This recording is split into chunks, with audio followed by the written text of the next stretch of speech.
നമസ്കാരം. ഇന്ത്യയെ ആര് തൊട്ടാലും ആ തൊട്ട കൈക്ക് ചുട്ട മറുപടി നൽകും. അതാണ് ഇന്ത്യ. പകരം വീട്ടാനുള്ള ഇന്ത്യയുടെ കഴിവിനെ പ്രശംസിച്ച് രംഗത്തെത്തിയിരിക്കുകയാണ് അമേരിക്ക. ഡൽഹിയിലുണ്ടായ സ്ഫോടനത്തിന്റെ പശ്ചാത്തലത്തിലാണ് ഇന്ത്യയുടെ ഈ കഴിവിനെ അമേരിക്ക പ്രശംസിച്ച് രംഗത്തെത്തിയത്. തൽക്കാലം അമേരിക്കയുടെ ഒരു സഹായവും ഇന്ത്യക്ക് ആവശ്യമില്ലെന്നും കാര്യങ്ങൾ വ്യക്തമായി കൈകാര്യം ചെയ്യാൻ ഇന്ത്യക്ക് അറിയാമെന്നുമാണ് അമേരിക്കയുടെ സ്റ്റേറ്റ് സെക്രട്ടറി മാർക്കോ റൂബിയോ വ്യക്തമാക്കിയിരിക്കുന്നത്. ഇന്ത്യക്ക് പിന്തുണ നൽകുകയും അന്വേഷണത്തിൽ ഇന്ത്യക്ക് US സഹായം വാഗ്ദാനം ചെയ്യുകയും ചെയ്തു. പക്ഷേ ഇത്തരം അന്വേഷണങ്ങൾ അവർക്ക് ഏറെ മികവുണ്ട് എന്ന തിരിച്ചറിവാണ് അമേരിക്കയ്ക്ക് ഉണ്ടായിരിക്കുന്നത്. പകൽഹാം ഭീകരാക്രമണം ഉണ്ടായപ്പോൾ ഇന്ത്യയെ തൊട്ടവരെ വെറുതെ വിടില്ലെന്ന് മോദി വെറും വാക്ക് പറഞ്ഞതല്ല. ഇന്ത്യയെ തൊട്ടവർക്കുള്ള നല്ല ഒന്നാം തരം മറുപടിയായിരുന്നു ഓപ്പറേഷൻ സിന്ദൂർ. ഇന്ത്യയിലെ സ്ത്രീകളുടെ നെറുകയിലെ സിന്ദൂരം മായ്ച്ചവർക്ക് അതേ സിന്ദൂരം കൊണ്ട് തന്നെ മറുപടി നൽകി.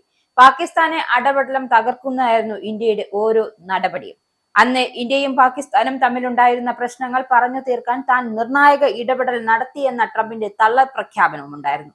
എന്നാൽ ട്രംപിന്റെ തള്ളൽ പ്രഖ്യാപനത്തെ ഇന്ത്യ അറിയാവുന്ന രീതിയിലൊക്കെ പൊളിച്ചടുക്കി. എന്നാലും ട്രംപിന്റെ ഈ തള്ളൽ പ്രഖ്യാപനത്തിന് വലിയ മാറ്റമൊന്നും ഉണ്ടായിട്ടില്ല എന്നതാണ് സത്യം. ഇപ്പോ അതാ അമേരിക്കയുടെ വിദേശകാര്യ സെക്രട്ടറി റൂബിയോ ഇന്ത്യയുടെ വിദേശകാര്യമന്ത്രി S ജയശങ്കറുമായി കൂടിക്കാഴ്ച നടത്തിയത്. ഡൽഹി സ്ഫോടനത്തെക്കുറിച്ച് ചർച്ച ചെയ്തു. നവംബർ 10-നാണ് ഡൽഹിയിലെ ചെങ്കോട്ട മെട്രോ സ്റ്റേഷനടുത്ത് കാർ ബോംബ് സ്ഫോടനം നടന്നത്. കുറഞ്ഞത് 10 പേർ കൊല്ലപ്പെടുകയും നിരവധി പേർക്ക് പരിക്കേൽക്കുകയും ചെയ്തു.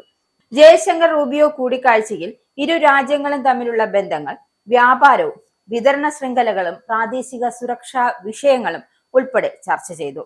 ഡൽഹി സ്ഫോടനത്തിൽ ജീവൻ നഷ്ടമായവർക്ക് US വിദേശകാര്യ സെക്രട്ടറി പ്രകടിപ്പിച്ച അനുശോചനം വിലമതിക്കുകയും ചെയ്യുന്നു എന്നും ജയശങ്കർ വ്യക്തമാക്കി. വ്യാപാരവും വിതരണ ശൃംഖലകളും ഉൾപ്പെടെയുള്ള വിഷയങ്ങൾ ചർച്ചയായി. ഉക്രൈൻ സംഘർഷം, മധ്യപൂർവ്വ രാജ്യങ്ങളിലെ സാഹചര്യങ്ങൾ, ഇൻഡോ പസഫിക് മേഖല എന്നിവയിലെ ആശയവിനിമയം നടത്തി. Saudi Arabia, Ukraine, Canada, Mexico, France, Brazil, ദക്ഷിണാഫ്രിക്ക, ബ്രിട്ടൻ, ജർമ്മനി എന്നിവിടങ്ങളിലെ വിദേശകാര്യ മന്ത്രിമാരുമായി ജയശങ്കർ കൂടിക്കാഴ്ച നടത്തി. ഇന്ത്യ പാകിസ്ഥാൻ ബന്ധത്തിൽ വീണ്ടും വിള്ളൽ സൃഷ്ടിച്ച പശ്ചാത്തലത്തിലായിരുന്നു റൂബിയോയുടെ പരാമർശം. ഡൽഹി സ്ഫോടനത്തിന് പിന്നാലെ ഇസ്ലാമാബാദിലെ കോടതി സമുച്ചയത്തിൽ നടന്ന ചാവേർ ആക്രമണത്തിൽ 12 പേർ കൊല്ലപ്പെട്ട സാഹചര്യത്തിൽ പാകിസ്ഥാൻ പ്രധാനമന്ത്രി ഷഹബാസ് ഷെരീഫ് ഇന്ത്യയുടെ പിന്തുണയുള്ള ഭീകര സംഘടനയാണ് ആക്രമണത്തിന് പിന്നിലാണ് എന്നും ആരോപിച്ചിരുന്നു. എന്നാൽ പാകിസ്ഥാന്റെ ആരോപണത്തെ ഇന്ത്യ അടിസ്ഥാനരഹിതവും ഭ്രാന്തുമായി എന്ന് വിശേഷിപ്പിച്ച് തള്ളിക്കളഞ്ഞു. ഇസ്രായേലിന്റെ 5 സൈനിക താവളങ്ങളിൽ കനത്ത നാശനഷ്ടം. മോദി വെളിപ്പെടുത്തുന്ന ഇന്ത്യയുടെ വികസനത്തിന്റെ മയക്കുമരുന്ന് വിൽപ്പനയ്ക്കെതിരെ ശക്തമായ നടപടിയെടുത്ത് ഷാർജ പോലീസ്. അമേരിക്കയിലെ സാധാരണ മനുഷ്യരോട് കൂടിയാണ് കോൺഗ്രസിനുള്ളിൽ പങ്കുവയ്ക്കാൻ ഓപ്പറേഷൻ സിന്ദൂറിൽ ഉപയോഗിച്ച